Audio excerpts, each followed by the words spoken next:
The Pentagon on Saturday said the U.S.-led airstrikes against chemical weapons facilities in Syria was a success. The strikes went to the very heart of the enterprise, to the research, to development, to storage. So we are very confident that we have significantly crippled Assad's ability to produce these weapons. Over 100 cruise missiles hit Damascus and Homs early on Saturday in a coordinated assault by the U.S., France, and Britain in response to a suspected chemical weapons attack in Douma, which killed dozens. Pentagon officials said the strike, which took out 3 targets, including the Scientific Studies and Research Center in Damascus, was efficient and swift. As of now, we're not aware of any civilian casualties.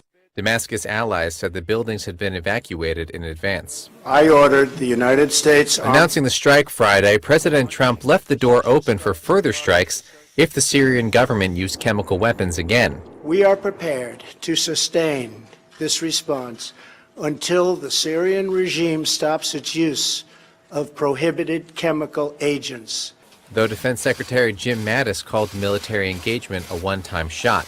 And I believe that it sent a very strong message to dissuade him, to deter him from doing this again. On Saturday, President Trump hailed the strike, tweeting that it was, quote, perfectly executed, adding, mission accomplished. Syrian state media called the attack a, quote, flagrant violation of international law.